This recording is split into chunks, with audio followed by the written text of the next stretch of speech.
रत्नागिरी जिल्ह्यातील स्वातंत्र्यवीर सावरकर मैदानात पालकमंत्री उदय सामंत यांच्या हस्ते आरती करून महानाट्य जाणता राजाचे उद्घाटन करण्यात आले असून आज सावरकर मैदान, बहादूर शेख नाका, चिपळूण येथे संध्याकाळी 6 ते 9 या वेळेत हे महानाट्य आयोजित करण्यात आले। छत्रपती शिवाजी महाराजांचे चरित्र लोकांपर्यंत, विशेषतः पुढच्या पिढीपर्यंत पोहोचवण्यासाठीच राज्यभर या महानाट्याचे प्रयोग करण्यात येत आहेत। शनिवारपर्यंत चालणारे हे महानाट्य पाहण्याचा नागरिकांनी लाभ घ्यावा असे आवाहन पालकमंत्री सामंत यांनी यावेळी केले। रायगड जिल्ह्यातील उमरखिंडच्या मावळ्यांचा लढाईचा इतिहास सांगून पालकमंत्री श्री सामंत म्हणाले की 25 कोटींमधून महाराजांचे स्मारक, त्यात शिवधनुष्य हाती घेतलेला महाराजांचा पूर्णाकृती पुतळा उभारण्याचा निर्णय घेतलाय। तसेच चिपळूणकरांच्या नळपाणी योजनेसाठी 150 कोटी दिले जातील। शिवाय लाल आणि निळ्या रेषेबाबत चिपळूणकरांना कोणताही त्रास होईल असे एकही पाऊल उचलले जाणार नाही असेही पालकमंत्री म्हटले। माजी नगराध्यक्ष सुरेखाताई खराडे, व्यासपीठावर उपस्थित असलेले माझे सर्वच अधिकारी, सहकारी वर्ग, या महानाट्याचे सर्व पदाधिकारी आणि हजारोंच्या संख्येने हे महानाट्य जाणता राजा बघण्यासाठी उपस्थित चिपळूणकर बंधुवाडी भगिनी,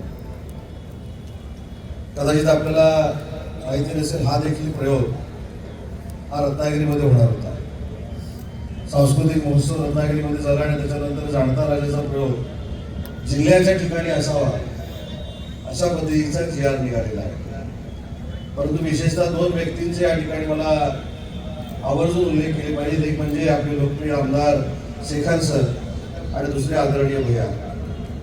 दोघांनी सांगितलं की रत्नागिरीचा हा जो कार्यक्रम आहे त्या GR मध्ये बदल करा, काही करा, परंतु आज चिपळूणला झाला पाहिजे। तुमच्या दोघांची मागणी सुधीर मुनगंटीवार साहेबांनी ऐकली आणि महाराष्ट्रामध्ये पहिल्यांदा जिल्ह्याच्या ठिकाणी हा कार्यक्रम न होता चिपळूण सारख्या शहरामध्ये हा कार्यक्रम होतो आणि आम्ही सगळेच राज्यकर्ते छत्रपती शिवाजी महाराजांचं नाव घेऊन आता निवडणुकीची रणधुमाळी सुरू झाली, त्याला प्रचाराचा मुद्दा बनवतो। पण मला सांगताना मनापासूनचा आनंद आहे, माननीय एकनाथ शिंदे, देवेंद्रजी आणि अजितदादांच्या नेतृत्वाखाली छत्रपती शिवाजी महाराजांचा उपयोग फक्त मतासाठी झाला नाही, तर छत्रपती शिवाजी महाराजांचं चरित्र हे पुढच्या पिढीला कळलं पाहिजे। हा ऐतिहासिक निर्णय 70 वर्षाच्या नंतर जर कोणी घेतला असेल तर तो आमच्या सरकारने घेतला आणि त्या सरकारमध्ये मी काम करतोय याचं देखील मला समाधान आहे। शेखर सर, आपल्याला कदाचित उमरखिंड नावाचं गाव माहिती असेल। 1-2 महिन्यापूर्वी महाराष्ट्र राज्याचे मुख्यमंत्री आणि दोन्ही उपमुख्यमंत्र्यांचा मला फोन आला आणि मला तरी सांगितलं की रायगडमध्ये उमरखिंड नावाचं एक गाव आहे, तिथे जाऊन छत्रपती शिवाजी महाराजांच्या युद्धाचा अभ्यास करा, त्याच्यानंतर आपल्याला तिथं काहीतरी घोषणा करायची। उमरखिंडीमध्ये मी गेलो, जे कमीपणा आहे ते सांगायला काय हरकत नाही, कारण उमरखिंडीमध्ये नक्की काय घडलं होतं ते आपल्या सगळ्यांना माहित असेल, पण मला माहित नव्हतं। उमरखिंडीमध्ये गेल्यानंतर एका 24 वर्षाच्या शिवव्याख्यातानं पाऊण तासाचं व्याख्यान दिलं आणि त्याच्यानंतर जो इतिहास मला माहित नव्हता, जो इतिहास मी वाचलेला नव्हता छत्रपती शिवाजी महाराजांचा, तो माझ्या डोळ्यासमोर उभा राहिला। तो इतिहास असा होता, काही मुघल सरदार पुण्यावर चाल करून आले आणि छत्रपती शिवाजी महाराजांना अडचणीत आणण्याचा त्यांनी प्रयत्न केला। त्यांना रायगडावर स्वारी करून जायचं होतं, पण छत्रपती शिवाजी महाराजांच्या दूरदृष्टीनं त्या उमरखिंडीमध्ये या सरदाराला 26,700 सैन्य असताना अडवण्यात आलं, तेव्हा छत्रपती शिवाजी महाराजांकडे फक्त 900 सैन्य होते आणि शिवाजी महाराजांच्या जीवनातली पहिली धनुष्यबाणाची लढाई जर पुढे झाली असेल तर त्या उमरखिंडीमध्ये झाली आणि त्या 900 शिवाजी महाराजांच्या सैन्यानं, मावळ्यांनी 26,700 लोकांना पळताभुई करून सोडलं आणि परत माघारी धाडलं आणि छत्रपती शिवाजी महाराजांचा गरिबी कावा काय असतो आणि छत्रपती शिवाजी महाराजांची ताकद काय होती ही अख्ख्या जगाला तरी दाखवून दिली। हा सगळा इतिहास ऐकल्यानंतर मी मुख्यमंत्री महोदयांना फोन केला, हा सगळा इतिहास आहे, नक्की आपल्या इथं करायचं काय? तर मुख्यमंत्री महोदयांनी सांगितलं की छत्रपती शिवाजी महाराजांच्या स्मारकासाठी 25 कोटी रुपये उमरखिंडीमध्ये तुम्ही जाहीर करा।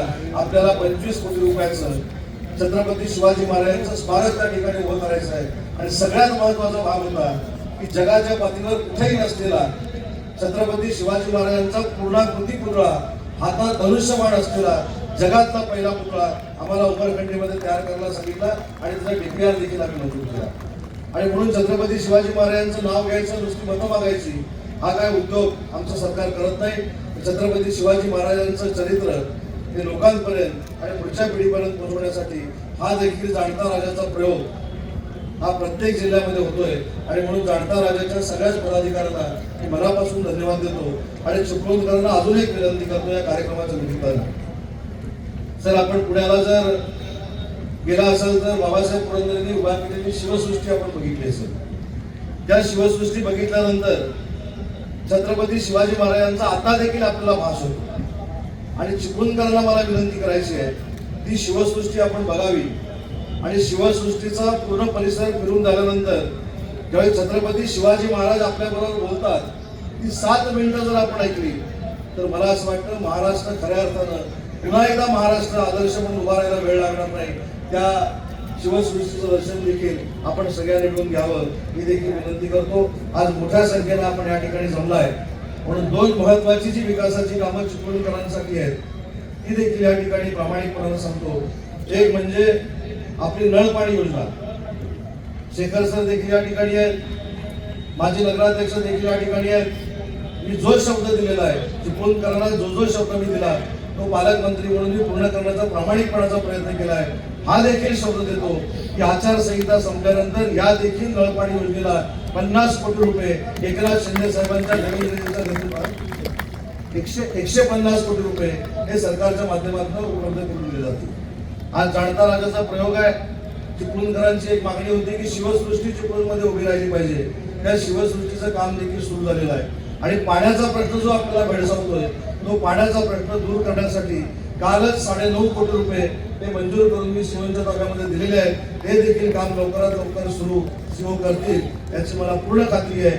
आणि जो सगळ्यात आपल्या जीवाभावाचा प्रश्न आहे, काल देखील मी चिपळूणमध्ये सांगितलं होतं की 24 तास मला त्याच्यावर मी सकारात्मक निर्णय घेतो. आपला रेड आणि ब्ल्यू लाईनच्या बाबतीमध्ये आजच तुमचे चिपळूणकर शेखर सरांच्या नेतृत्वाखाली त्यांच्या सांगण्यावरनं आणि सगळ्या आपल्या चिपळूणकरांच्या मागणीसाठी देवेंद्र फडणवीस साहेबांना भेटले.